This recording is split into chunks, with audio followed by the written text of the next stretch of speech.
Hello everyone. Session number 9 start करते हैं, that is sorting and filtering data option in an Excel sheet by the use of sort and filter option. आप ascending या descending किसी भी order में अपने data numeric format में हो चाहे वो कैरेक्टर फॉर्मेट में हो, आप उसे सॉर्ट कर सकते हैं। ठीक है, फर्स्ट ऑफ ऑल हमने एक टेबल बना ली है। आप सभी को पता है कोई भी डेटा एक्सेल शीट में इम्प्लीमेंट करने के लिए आपके पास डेटा का होना ज़रूरी है। उस डेटा को कलेक्ट करने के बाद में उस डेटा शीट का सेलेक्ट होना ज़रूरी है। फर्स्ट ऑफ ऑल हमने टेबल बना ली, टेबल को सिलेक्ट कर लिया। अब हम इसमें ऑप्शन लगाते हैं अपना सॉर्टिंग वाला। आप देख रहे हैं होम टैब पे जस्ट कॉर्नर में A to Z और ये कीप टाइप का ऑप्शन दिख रहा है आपको। जब आप इस पर क्लिक करेंगे तो इसमें सॉर्टिंग के ऑप्शन आपके सामने आपको दिखाई देंगे। सबसे पहला जो ऑप्शन है that is sort A to Z। आप जब A to Z वाले बटन पर क्लिक करेंगे आप देख रहे हैं कि यहाँ पर जो सॉर्टिंग है वो ABCD से रिलेट कर रही है, कोरिलेट कर रही है। ठीक है, वापस से हम लोग अगर सॉर्ट ऑप्शन पर क्लिक करते हैं और Z to A कर देते हैं तो आप देख रहे हैं Z to A में रिवर्स ऑर्डरिंग हो जाएगा, मतलब डिसेंडिंग हो जाएगा। उसी हिसाब से यहाँ का डेटा जो है वो भी ऐड ऑन हो जाता है। ये तो बात हो गई हमारी सॉर्टिंग की। ठीक है, अगर हम बात करते हैं सॉर्टिंग के लेवल की तो आप यहाँ देखते चलिए, जब आप सॉर्टिंग बटन पर क्लिक करते हैं तो आपके पास यहाँ पर एक ऑप्शन आता है, third option, that is custom sort. Custom sort पर जब हम क्लिक करते हैं तो आपके पास यहाँ पर लेवल क्रिएट होकर आते हैं। ओके, यहाँ सॉर्ट दे रखा है नेम से। बाय डिफ़ॉल्ट ये नेम से आपको सॉर्ट करके दिखाता है डेटा को। अगर आप यहाँ सिर्फ हिंदी से सॉर्ट करना चाहते हैं तो आपने यहाँ लिख दिया लार्जेस्ट टू स्मॉल। आप हिंदी से सॉर्ट करना चाहते हैं, आपने कर दिया ओके। आप यहाँ देखेंगे कि हिंदी से जो डेटा था, हिंदी में जिसके सबसे ज़्यादा हाईएस्ट मार्क्स थे वहाँ से लेकर और जिसके सबसे कम मार्क्स हैं वहाँ तक ये डेटा सॉर्ट हो चुका है। According to Hindi name implement हो चुका है और उसी के हिसाब से बाकी सभी सब्जेक्ट के मार्क्स सॉर्ट हो चुके हैं। ठीक है, तो ये तो हो गया हमारा कस्टम सॉर्टिंग। इसके बाद हम अपने नेक्स्ट टॉपिक पर आते हैं, दैट इज़ फिल्टरिंग डेटा। तो फिल्टरिंग डेटा करने के लिए हमारे पास ऑटो फिल्टर होता है जो बाय डिफ़ॉल्ट फिल्टरिंग करता है। देखिए आपने सेलेक्ट कर रखा है अपना डेटा। हम वापस से सॉर्ट एंड फिल्टर ऑप्शन पर जाते हैं and click on filter option.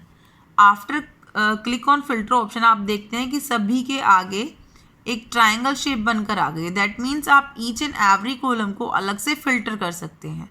ठीक है, अभी आपके पास जो डेटा दिख रहा है वो सभी सारे डेटा दिख रहे हैं। देखिए आप इस पर क्लिक करके देखेंगे तो यहाँ दिखाएगा शोविंग ऑल्स। सभी डेटा जो भी आपने अभी तक डेटा पुट किया है, एंटर किया है, वो सभी डेटा आपको अभी तक दिख रहा है।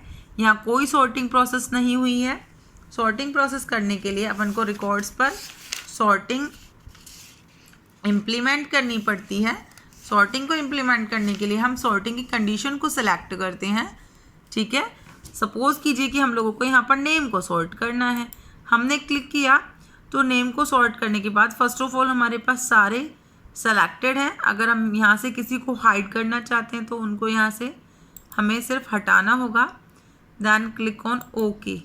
आप यहाँ देखेंगे अनीता हट चुकी है और यहाँ पर फिल्टर ऑप्शन आ गया है। दैट मीन्स वो आपको बता देता है कि ये जो कॉलम है ये फ़िल्टर किया गया है। इस कॉलम में कुछ डेटा ऐसा है जो कि इनविजिबल है। दैट मीन्स टेबल में तो वो डेटा है बट वो फॉर अ इंस्टेंट टाइम के लिए इनविजिबल कर दिया गया है। और आप अच्छे से देख सकते हैं कि जो रो का सीक्वेंस है वो भी शॉर्ट हो चुका है। 2 के बाद डायरेक्टली 4 डेटा आपको रिप्रेजेंट हो रहा है। दैट मीन्स थर्ड रो का जो एलिमेंट है वो यहाँ से हटा दिया गया है। ठीक है, तो ये हो गया हमारा सॉर्टिंग का। इसके अलावा भी हम दूसरे तरीके से सॉर्टिंग कर सकते हैं, दैट इज़ वापस से हम यहाँ पर क्लिक करेंगे और हम इसे यहाँ से ले लेंगे। सेकंड ऑप्शन हम लोगों ने वहीं पे नेम पे क्लिक कर दिया। आपको यहाँ दिख रहा है टेक्स्ट फिल्टर, दिख रहा है सभी को। जैसा आपने डेटा डाला है उसी तरीके के डेटा के हिसाब से आपको सॉर्टिंग करनी पड़ेगी। टेक्स्ट फिल्टर है तो आप टेक्स्ट फिल्टर पर यहाँ पर देखते चलेंगे और इसके बाद आपके पास यहाँ ऑप्शन आता है that is custom filter. Custom filter पर जब आप क्लिक करेंगे तो आपके पास एक डायलॉग बॉक्स खुलेगा जो कि आपको बताएगा कंडीशन, जो कि आपको बताएगा जिसके हिसाब से आप कंडीशन अपनी लगा सकते हैं। तो ये कहता है कि इसने सबसे पहला जो ऑप्शन सेलेक्ट कर रखा है दैट इज़ नेम। तो नेम के अंदर हम लोग कोई भी ऑप्शन डाल सकते हैं। अगर हम लोग यहाँ से अपना दूसरा कॉलम लेना चाहते हैं तो मुझसे भी कर सकते हैं। जैसे कि अगर सपोज करो हम यहाँ से लेना चाहते हैं दैट इज़ नंबर फिल्टर, है ना, तो इसमें भी नंबर फिल्टर के साथ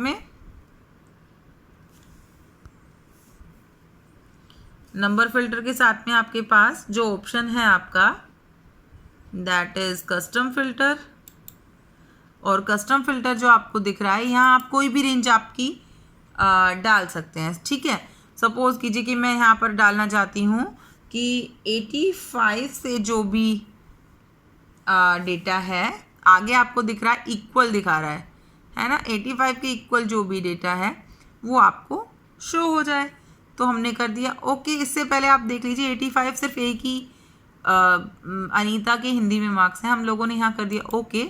तो आप देखेंगे सिर्फ हिंदी के मार्क्स के बिहाफ पर अनीता की कंप्लीट रो आपको यहाँ पर दिख रही है और इस ऑप्शन पर ये फिल्टर का ऑप्शन आ गया। और नीचे जैसे ही आप इस पर क्लिक करेंगे आपके पास नीचे कंडीशन भी अकर हो जाएगी कि आपने उस कंडीशन में कौन सी सर्टेन कंडीशन डाली जो कि उस सिचुएशन को कंप्लीट फुलफिल कर रही है। इसी बिहाफ पर आपके पास कंप्लीट डेटा आपके सामने दिख रहा है, ठीक है। तो इसी के साथ ही हम लोग रिमूव भी कर सकते हैं फिल्टर को। रिमूव फिल्टर करने के लिए आप वापस से जाइए अपने सॉर्ट एंड डेटा पर क्लिक कीजिए और फिल्टर को वापस से क्लिक कर दीजिए। एज इट इज़ जो आपकी टेबल थी, जिस भी फॉर्मेट में थी वो टेबल उसी फॉर्मेट में आ जाएगी, वहाँ पर कोई चेंजेस नहीं होगा, ठीक है। तो इसी के साथ ही हमारा ये सेशन कंप्लीट होता है, that is session number 9। Hope so कि आपको दोनों वीडियो समझ आ गई होंगी। आज का आपका काम यही है, आपको दोनों वीडियोस अच्छे से समझनी है और उसके बाद कल हम इसकी डाउट क्लास लेंगे। Okay, thank you.